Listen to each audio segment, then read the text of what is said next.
Morning, Ed. Look, thank you very much for Morning. taking part in the Business Spotlight series. Very welcome. Keep it on you rather than me, so I'm going to hand over to you very quickly and just let you introduce yourself and what you do. Sure, thank you. Well, my name's Ed Stubbings. I provide advice to new private equity, venture capital, growth equity firms. And I describe what I do today is firm formation services. So all of my career has been within fundraising and investor relations. I started out at UBS and then went on to be one of the founding team members of a little group called Beartooth Advisors. And through that Beartooth journey from 2014 until 2020, when I started on my own, I've been working mainly with new private equity firms. So these are founders who would leave KKR, Blackstone, Apollo, wherever it happens to be, and set up on their own.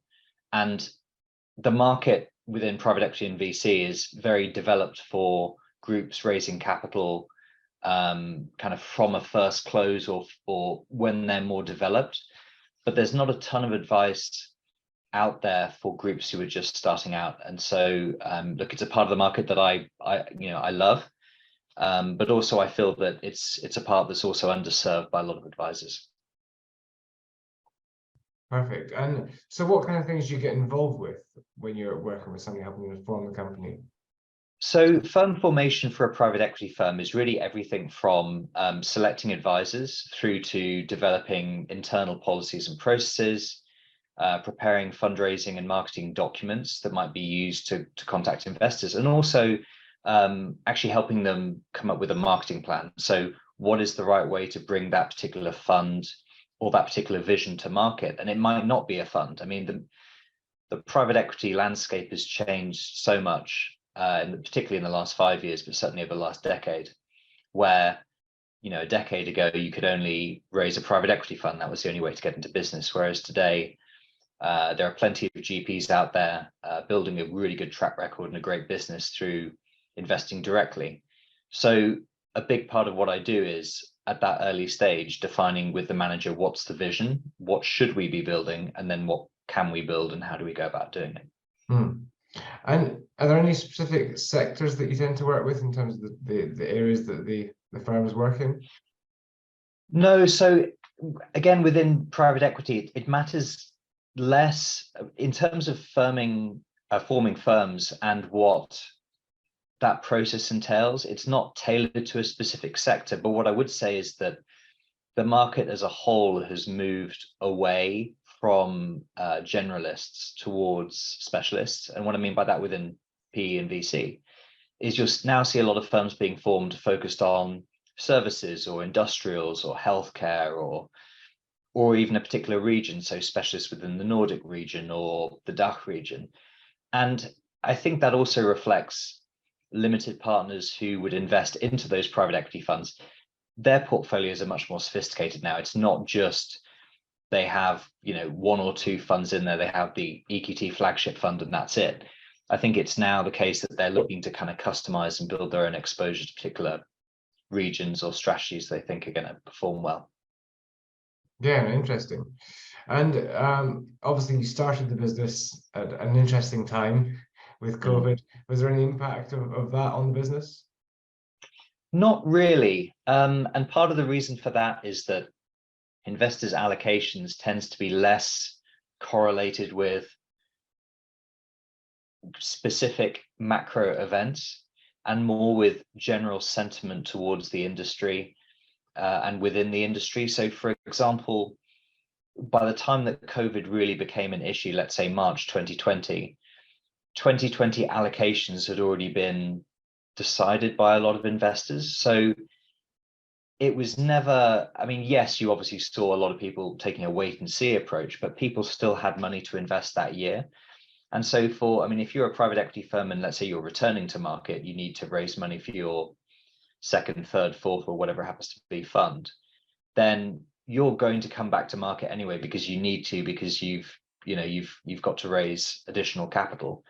And for the investors who might have backed you in the past, they've got bullets to fire. So I think that I would say that in the last couple of years, there's been more groups asking whether the right model is a large private equity model. So, and what I mean specifically by that is you'll have people at partner level at these large private equity firms where, again, 5-10 years ago, that's a pretty good way to build a track record and to become very successful personally. Whereas I think today, because there's so much more technology around starting your own firm, and so much, like the ecosystem has developed so much, I think people are more willing to make that change. And look, I think that entrepreneurial change is, I think it's true in the corporate space as much as it is private equity. It is very, very detailed and interesting answer as well. So on the other side of that, then moving forward, what challenges would you see for your business? I think that the world has got a lot bigger in the last couple of years, and I mean, this is more of a kind of philosophical point, but over the last 10-20 years, it's felt that the world has got smaller. So if you're an investor in the US or in Asia, you're probably as happy to invest in a private equity firm in Europe as you would be in your home market. I mean, sure, there's a bit of risk around currency, there always is, but I think that macro risk, and particularly political risk, I mean, look, the war in Ukraine, I think affects all businesses to a greater or lesser extent. But if you're now a US public pension plan, I think that there's definitely a higher bar for supporting, let's say, a brand new firm in Europe. So that's kind of one piece. I think the second piece as well is just with more private equity firms out there, I think there's a lot more competition than there was, say, 5-10 years ago. So I think that, again, it's no longer, I mean, a while ago, it was okay just to be a founder and a dream, and you could go and raise some capital around that. Whereas I think now you need a lot more in terms of firm infrastructure, policies. It's got more expensive, I think, to start out on your own. Yeah. Okay, good points as well. So what would you say has been the biggest learning you've had as a business owner? I think the biggest learning is, I mean, the last year, and it's strange to say this, but LinkedIn and just being more active on LinkedIn has taught me a huge amount. And one thing is, in particular, is the value of the network effect.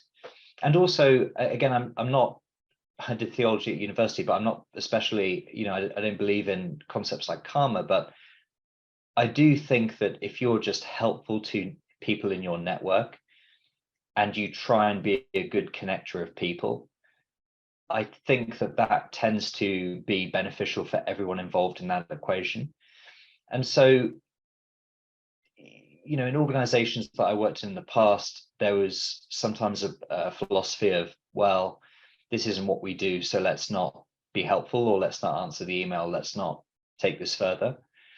Whereas there have been a number of cases where I've thought something isn't relevant for me, I've taken the call, or I've helped someone out, and then it's ended up coming back to me in a good way later on. I'm not saying go out and be selfish in the world. I'm just saying don't see things. I now don't see things quite as binary as I did perhaps 3 or 4 years ago. Yeah, definitely. I think law of reciprocity, I suppose we could put it as, that it's just a natural desire. Once you help somebody, they want to help you back, and it just, there's anything wrong in that. Fantastic. And it's a similar but slightly different question. What advice would you have for yourself as an 18-year-old? I don't think I'd have done anything particularly differently. I don't know, maybe that's a cop-out. I don't know. I mean, we always give that kind of advice with the benefit of experience. And so it would be easy for me to say, do something entrepreneurial earlier, but I wouldn't have been ready to do that. And I think, and similarly, the first job I ever worked in was actually it was within banking, but it wasn't within fundraising. And it was just a bad fit for me. Culture was not great. And to be honest, I had a really tough time there. And, it would be very easy for me to say I regret that, or I wish I hadn't have done that. But these bad experiences are as defining as positive experiences. So I think if I could go back and speak to my 18-year-old self, I'd just say, look, back yourself and trust yourself to make the right decisions, and probably just keep being curious, keep building relationships and building connections, and it'll be okay. Fantastic. Yeah, I could definitely agree with that. That it's the bad or the challenging things often can lead to much more learning than the ones where it just goes really easily. So definitely good point again. And what would you say is your source of inspiration? I think, I've always liked biographies, and again, particularly in the last 5 or 10 years, I've tried to read a lot more. And the biographies that I enjoyed the most are where people build a story or achieve great things, but where they've not necessarily either been born into that fact pattern or it's been a foregone conclusion. I like a lot of kind of military history, and there are a lot of parallels between individuals who will again do great things, but because they've taken advantage of an opportunity that's presented itself in a moment, and they've just been the right person for that moment. And again, it's not so hubristic as to say that's me and I'm waiting for my Churchillian date with destiny, but it is just a way of saying that I'm inspired by people who really had no right to be successful, but who just saw an opportunity and took advantage of it. And I think I back founders who that's what they believe as well. Look, if we look at Instagram and LinkedIn, everyone looks like a success, but I think everyone has uncertainty, has been my observation. And I think, it's more about saying, well, what things can we manage and what things are going to be a little bit left to chance. And I tend to think that if you put yourself out there, it's like the old Teddy Roosevelt quote, being the person in the arena. I think if you tend to put yourself out there and put yourself in points where good things can happen, then that's sort of my optimistic view of the world. Is I think that just getting yourself out there, and I don't think it's about having the right credentials from birth, let's say. I think it's about kind of forging your own path and being positive. Yeah, absolutely. And like as a final thing, Ed, is there any news or any offer that you'd like to share with the audience? No, I don't think so. I think, and again, this should be my moment of my big sales pitch, but I'd never encourage someone to be a founder if they don't want to be a founder. I think that's the other thing, which, you could look at LinkedIn and think that you're only a success if you're going out and making your own way and creating your own business. I think it's more that I just encourage everyone to be curious and to ask questions and to explore things if they're interested, and whether that's within private equity or there's plenty of things that my business won't be able to help people with. But again, to the point about being a good connector, is I think that as long as people ask their network, I think the universe kind of has a way of giving you answers, whether they're the answers that you want to hear or not. But I think people should just get out there and find out. Excellent. That's a great way to leave it there at the end. And thank you again for taking part. Really interesting to find out about what you do, and to get some thoughtful insight into it as well. Thanks, Ed. Really appreciate it.